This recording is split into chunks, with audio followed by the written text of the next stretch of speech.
Então, o que acontece?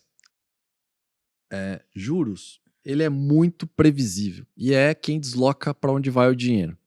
Se a taxa de juros está num patamar mais baixo ou se ela está num patamar mais alto, ela vai deslocar o dinheiro entre os setores que vão ser mais ou menos favorecidos por aquele ambiente que está sendo criado, restritivo, etc.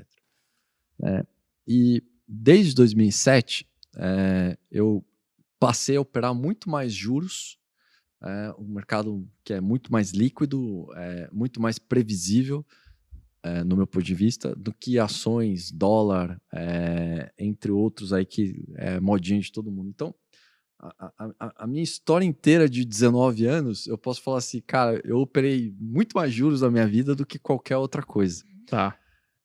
E eu acho que por operar muito juros, né, por ter essa previsibilidade, né, o Banco Central agora está fazendo uma pausa, potencialmente vai fazer uma pausa aí na taxa de juros, né? E está tendo uma reprecificação nos juros futuros. E os juros futuros, nessa reprecificação que eles estão tendo, nesse momento, ele está mostrando que pode ter uma alta de juros ainda esse ano no Brasil. Então, quando você pega e olha para aquilo, cara, faz sentido? Não faz o menor sentido, né? Ter um repique de alta na taxa de juros no Brasil ainda esse ano. Então, aquilo pode trazer algumas oportunidades. Por quê? Porque provavelmente nessa reprecificação que você teve dessa alta de juros futuros, alguns ativos tiveram uma desvalorização maior do que eles deveriam, né? Foram para patamares mais baixos, então ficou muito mais fácil de você analisar uma ação, que ela pode estar mais depreciada quando você vai fazer a TIR dela ali dentro, a TIR dela pode ter aumentado bem mais.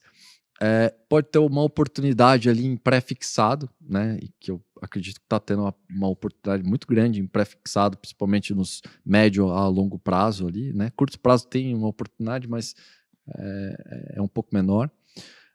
E aí, quando você passa a primeiro fazer essa análise do cenário de juros, para depois você fazer o cenário comparativo do que está acontecendo com as ações, fica muito mais fácil, né? Porque se você está num cenário de aperto monetário, igual a gente passou um aperto muito forte, saindo numa taxa de juros de 2,5% para 13,75%, isso faz com que tenha uma reprecificação muito forte em múltiplos ativos, né? E por isso faz com que alguns ativos cedam antes, alguns um pouco depois, porque o cara não conseguiu atravessar, mergulhar e chegar do outro lado da piscina. Né? E aí o fundo teve que estopar, teve que sair, etc. E aí gera algumas distorções que podem aparecer essas oportunidades. Então a gente passou a trabalhar esse lado técnico, né, dentro da Universidade Atom, muito mais mostrando para as pessoas que, cara, o que manda, né, é juros. Sempre foi juros. Legal. Né? Mas se o cara conseguir montar essa análise, ele vai conseguir entender o timing. Não vai acertar. Posso falar palavrão? Pode, claro. O cu do mosquito.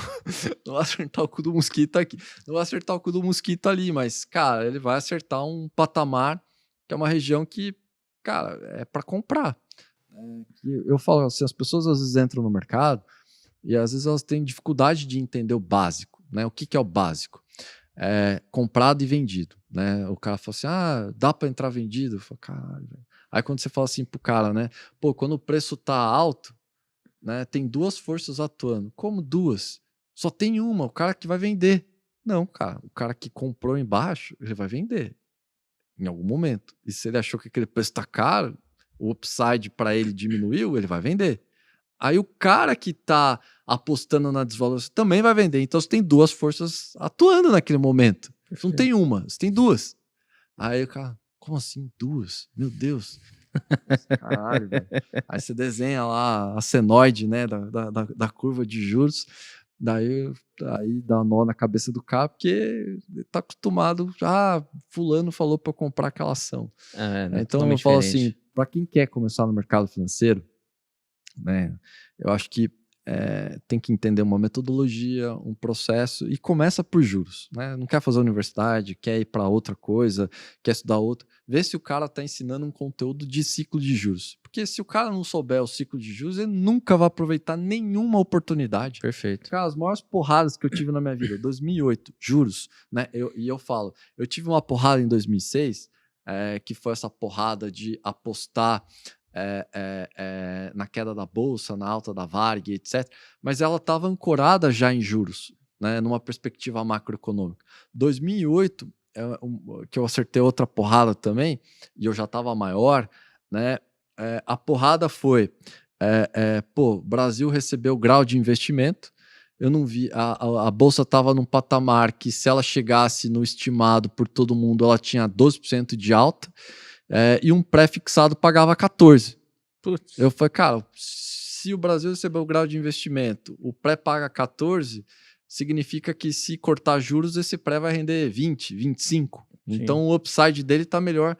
Aí eu vendi toda a minha posição que eu tinha de bolsa. Comprou pré. Comprei pré, a bolsa subiu ainda, chegou a 70, eu vendi a 63, foi a 72 mil pontos, né? Mas não estava vendido apostando naquela. Dessa vez eu só zerei. Eu fui um pouquinho mais. um pouquinho mais conservador. Um pouquinho mais conservador. E aí eu apostei em queda de juros. Só que, cara, o Lehman Brothers quebrou e todo mundo cortou juros, não porque o Brasil tinha recebido o grau de investimento, Sim. mas porque tava uma puta crise e precisava incentivar a economia, entendeu? Então, cara, foi juros, né? E aí, a partir disso, eu passei a prestar muita atenção, que são esses ciclos que devem ser aproveitados, né, pelos investidores. A hora de comprar é agora, que o juro está restritivo. Na hora de vender é quando esse juro não tiver mais restritivo, né? Aí, vai subir até tudo. Sim, boa. Que é quando vem o nosso bull, né? Normalmente, né? Não, de todos os mercados, né? O mercado americano, mercado europeu, mercado brasileiro principalmente, né? Então, o Brasil é muito mais sensível à taxa de juros do que alguns outros países. A gente tem um detalhe. E aí, antes de perguntar, ele quer só te perguntar uma coisa. Você opera juro futuro? Também gosta de operar juro futuro ou não? Não, só opero juro futuro. O que eu mais mesmo? opero, 90% do tempo, é juro futuro. Eu achei que tu girava essas porra tudo. É mesmo? Não, o mais Mas juro pesado, futuro. assim, de todas as operações que eu faço, desde sempre, juros futuros. Que legal, cara. Eu sempre fui trader de juros futuros, né? Comecei a operar dólar, né? Porque quando a gente montou a mesa proprietária, tinha um cara que... Eu nunca tinha operado dólar até 2014, 2015. Tá. Tinha um cara que sentava ao meu lado e o cara perdia dinheiro todo santo dia nessa porra. Aí eu falei, cara, esse negócio não pode ser difícil desse jeito. Não, você vai ver, a dinâmica é muito mais rápida que juros, você fica nesse negocinho aí e tal, não movimenta nada, tá? Eu falei, cara, isso aqui é foda pra caralho, mas beleza, né? Você ter do lado dele, fala, vamos lá. Pá, R$250, R$500, R$1.000. Eu falei, é isso? Você tá de brincadeira comigo? Daí eu comecei a operar dólar por conta disso. Eu falei, caralho, velho. Daí eu viciei. Né? Comecei a operar lotes pesados, assim, né? 2015, 16, quando você olhava aqueles lotes de 1.000, 1.500, que às vezes batia na perna, cancelava e tal, era eu. Era Joe. Era eu, né? E aí, cara, comecei a operar dólar, né? E aí passei a operar tudo mesmo, né? Para juros, ações e dólar, aí o ciclo ficou completo. Boa. E deixa eu te falar uma coisa. Você tá falando da questão dos juros altos, enfim, né? Da oportunidade de comprar. Muitas vezes tem muita empresa que o mercado espanca muito, exagera, né? Enfim, tem um bom upside. A gente tem a situação, por exemplo, da norte-americana, né? Nós estamos com os juros aí razoavelmente altos, né? Para a história, né? Da América do Norte em si. Agora, assim, a bolsa lá não para de subir, velho. Mas quando você olha o Nasdaq, por exemplo, tá subindo pra cacete. Quando você pega o histórico dos Estados Unidos, né, de maneira geral, a sereia sempre precisa cantar antes de morrer. Tá, sim.